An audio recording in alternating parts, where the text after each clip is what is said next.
Welcome to Diabolical Vulgarian Troglodytism. I'm the Vulgarian Troglodyte. Today I'm gonna do a tier list on Anthony Fantano's 10 out of 10 albums.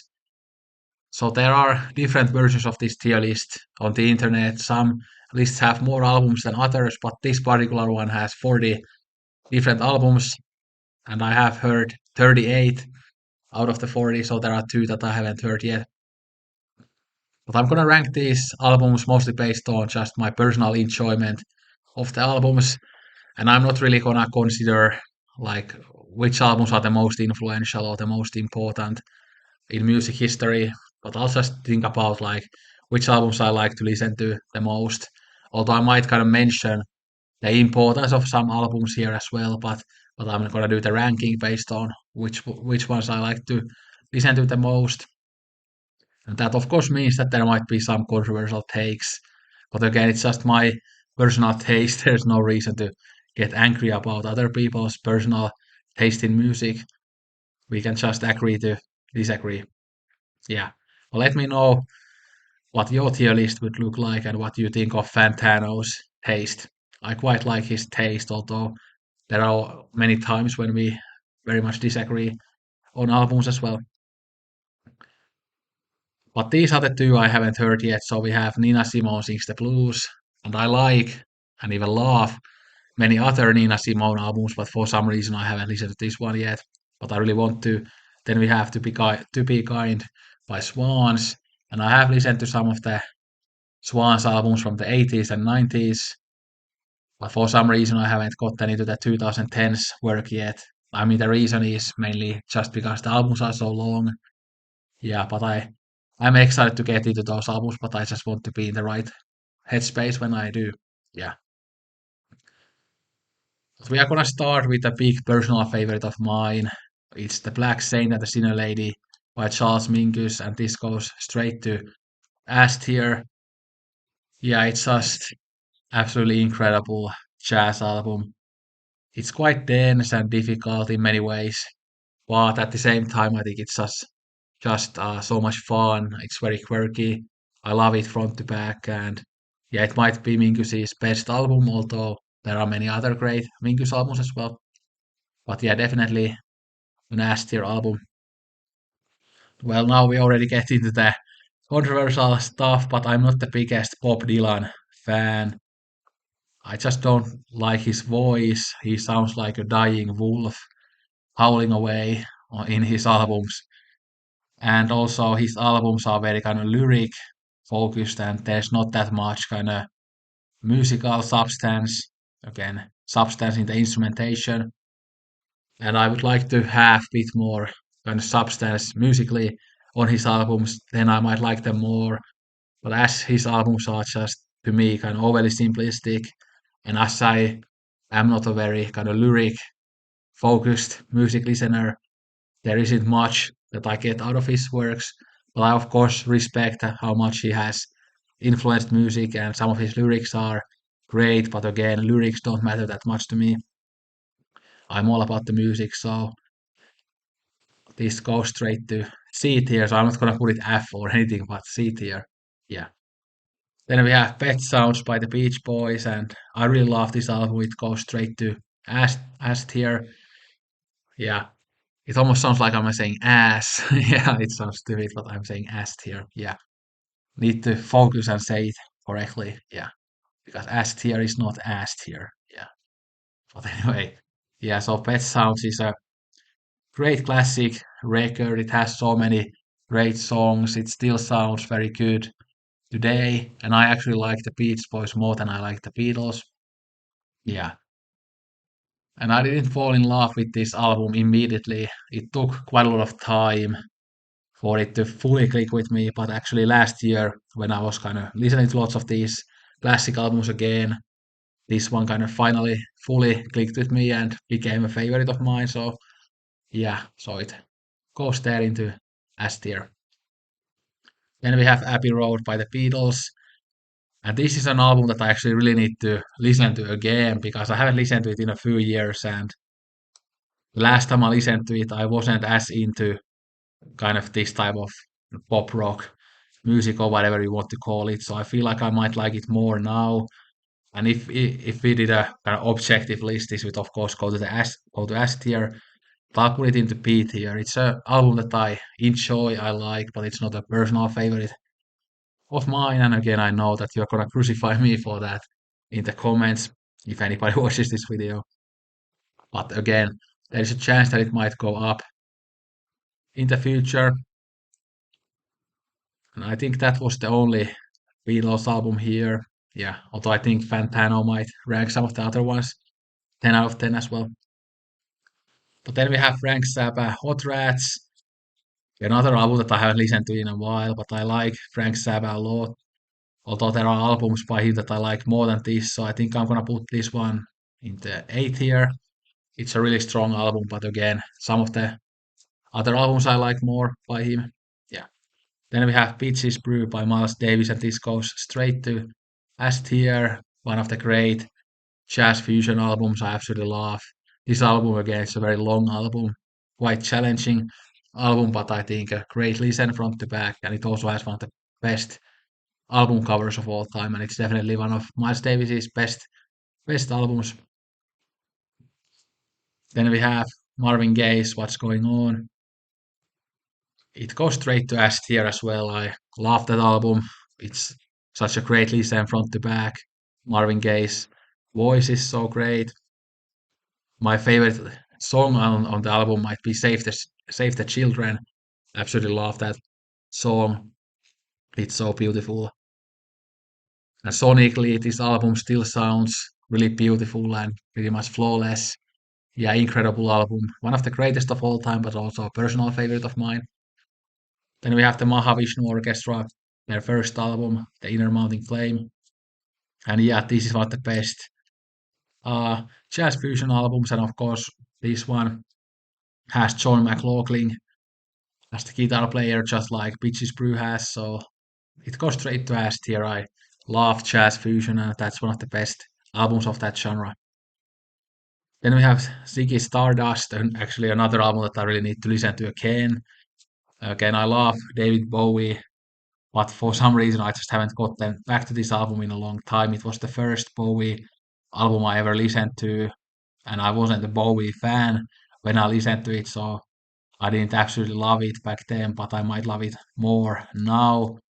But I still like the album, so I'm gonna put it B tier, but I'll just say that it might very well go up when I go back to it. Yeah, there's just not enough time to constantly re-listen to absolutely everything, so especially for me because I like so many different types of music. Then we have Physical Graffiti by Led Zeppelin. So I'm not the biggest fan of the band. Of course, they're very influential and they're a good classic rock band and they have some killer songs, but they are not one of my personal favorites. And this is also a very long album, and yeah, it definitely feels, you can definitely feel the length. At least I do, because again, I'm not the biggest fan of the band, but it's still a good album, so I'll put it in the B tier, I think. Yeah. Then we have Marquee Moon by Television. And this one I also went back to like last year, and I kind of fell in love with it. I already liked the album, but then it kind of fully clicked with me last year, just like Pet Sounds did. So yeah, it goes into S tier now. So yeah, I love that album a lot. It's so great and very influential as well. Then we have Wire, and I actually think that, again, isn't, I think this was their first album, right? But I think the third album I like way more than this first album. This is a bit too kind of bare bones for my taste, so I'm gonna put it C tier, but I need to listen to that one again. Then we have Calling by The Clash. So I've listened to this one and then the debut by The Clash, and I really don't like the debut that much, but I think this is a huge improvement over the debut. So this is actually a pretty good album, even though this kind of early punk stuff isn't my favorite thing out there, but I'm gonna put this in the B tier. It's a good album. Then we have Remaining Light by Talking Heads, and this goes to S tier.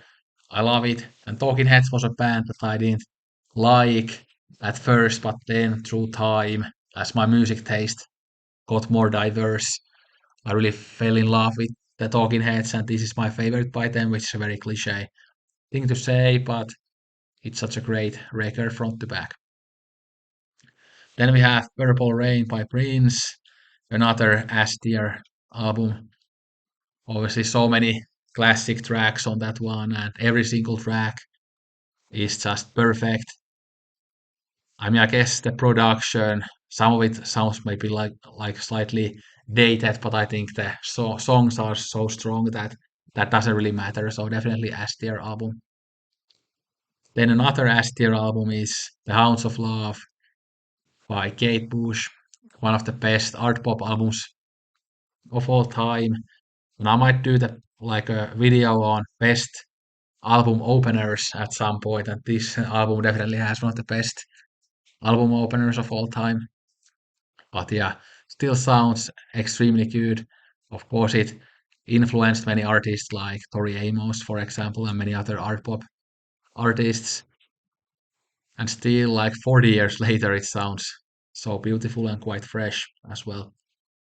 Then we have Master of Puppets by Metallica. So this was an album that I really loved as a kid, but these days I want my metal to be way heavier than this. And then there are certain aspects of Metallica that I kind of dislike. Like I don't really like James Hetfield's vocals that much. And some of the lyrics, even though I don't care that much about lyrics, but some of them sound very cringeworthy in Metallica.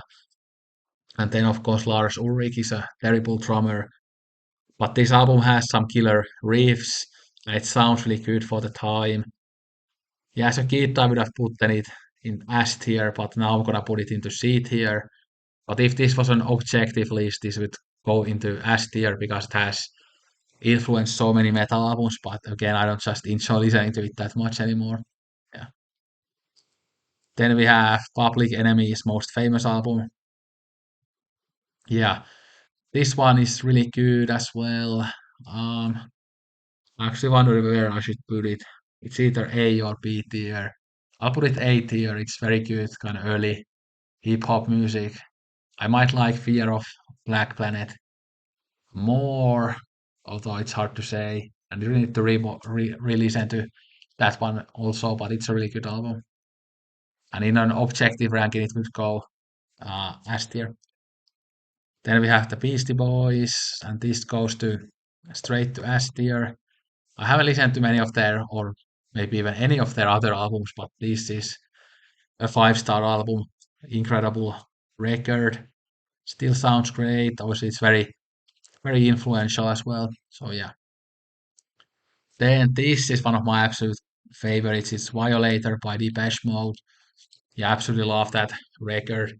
Has so many great tracks. It flows so nicely. The production sounds so good. And if I ever make an audiophile video, this would definitely be one of my kind of audiophile albums. And it's just the kind of culmination of their career. I think it has all of their best elements turned up to 11. And yeah, love that record. Then we have Nevermind by Nirvana. To be honest, I'm not the biggest Nirvana fan. Of course, it's a very influential album, very important album, but I don't really enjoy listening to it, although my mind might change in the future, so I'm gonna put it in the seat here. Yeah, I know people will hate me for that, but I'm just honest, being honest here, so yeah. Yeah, we have Wu-Tang Clan. Is this A or S tier for me? Again, objectively it would be S tier, but in terms of personal enjoyment, it's very close. I'll put it A tier for now, but it's such a classic and so many great tracks, and I love the Wu-Tang Clan. Yeah, great beats, great rapping, good lyrics. Yeah. Portishead Dummy, on the other hand, will go straight to S tier. Although this was an album that I actually didn't like at first, but then as time passed, I kind of fell in love with it eventually, and now it's one of my favorites. Yeah, might be the best Britpop album. It's either this or Mezzanine for me. But yeah, I love Beth Gibbons' vocals, love the beats, so many great tracks. Yeah. Then we have Neutral Milk Hotel. in the Aeroplane over the sea. I think it's called right. Yeah. This is kind of room core. But yeah, I really like this album a lot. So I think I'm gonna put it 8 here. Haven't listened to it in a while, front to back, but I remember liking it a lot. So, but I don't have much to say about it. The Miseducation of Lauryn Hill. This was of course the number one in the Apple list, and I think it's a great album. I wouldn't put it number one, but it's really great, so I'll put it in the 8 here. Another one that I need to listen to again. Then we have Godspeed You Black Emperor, Lift Your Skinny Fists. Maybe their most kind of famous album. And it's really good, even though post-rock is not one of my favorite genres of music, as it's sometimes a bit too meandering for my taste. But this one is quite the experience, and I like it a lot, so I put it in the 8 here. Then we have Daft Punk. This goes into a 8 here as well. I like Daft Punk a lot, and that might be their best record. Then we have Toxicity by System of a Down. Yeah, good album. And System of a Down was actually one of the kind of first metal bands that I got into as a kid. I remember going to one of my teachers with my friend and asking like, what does this song title mean and what does that song title mean in regards to System of a Down? Yeah, because back then obviously my English wasn't on the level that it is now. Yeah, but I'm not like a gigantic fan of System of a Down, so I put this in the B tier. But it's a good album. Yeah. Then we have Vespertine by Björk, one of her best albums, maybe even her best. It's hard to say. Yeah, I'll put it in the S tier. Yeah, I absolutely love Björk and absolutely love that record. That has some of my favorite songs by her, like Bacon Poetry is one of my faves, and Hidden Place is so good. For example, yeah. Then we have the Postal Service. I'll put it in the. Um, I haven't listened to this one a lot. I'll put it in the B or A tier. I'll put it in the B tier. It's a good album, but I'm more of a Death Cab guy. Yeah. Then we have Mad Villainy. It goes to S tier, one of the greatest hip hop albums of all time, and also it's also one of my personal favorites. I love the production, love the rapping, great lyrics, great flow in the album, both in terms of the album tracks flow well into each other, but also the rapping has great flows to it. So yeah. Then we have the Money Store by Dead Creeps. I'll put it in the 8 here. I like Dead Creeps a lot, and this is one of their best albums, but it's not quite S tier to me, but it's very close. Yeah. Then we have to Pimp a Butterfly. It goes straight to S tier. My favorite hip hop album of all time, which is such a cliche thing to say, but what can I say? I just love every single track in it and love songs like Blacker, The Berry. That's probably my favorite. Then I love Hood Politics. How much a dollar cost and King Kunta is really good and everything is good about it. So yeah. And to me, by far, Kendrick's best album. Then we have Kids See Ghosts, another one that I need to re-listen to, but based on the last time I listened to it, it goes to C tier. Again, I know people are gonna crucify me for that because that's such a beloved album, but again, I'll say that if I listen to it now again, it might go up because I have kind of because I like that type of music more now than the last time I listened to it, so I think it might go up. Yeah, but it has good production, but I didn't like all the songs in it, and yeah, some of the elements in it, like the rapping, put me off a little bit. Yeah. Then I don't remember what this album is called, but it's by Daughters, and obviously it's now very controversial because the okay, one of the members is a toxic piece of shit, but I don't remember all the details about that. But again, another album that I haven't listened to much. I have heard it. I haven't listened to it in a while, but based on what I remember, it goes to B tier, maybe B or A tier. Yeah, it's a good album. Yeah. Then we have the Turning Wheel by Spelling. This is a really good album. Beautiful production, beautiful vocals. Yeah, so I'll put it in the 8 here. Then we have Lingua Ignota. Yeah, this is a really good album. It's maybe not the most re-listenable album out there, at least for me, but it's very good. So I'll put it in the 8 here. And then we have Rat by Charli XCX, which I enjoy quite a lot, but I don't kind of fully get the insane hype for it, so I'll put it in the B tier.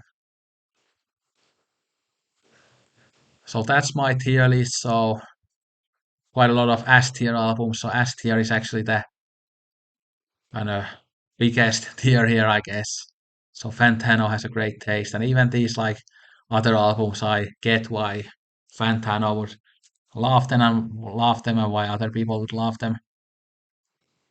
But let me know your tier list. And again, you don't have to hate me for disagreeing on albums. Again, I'm not saying that any of these are bad.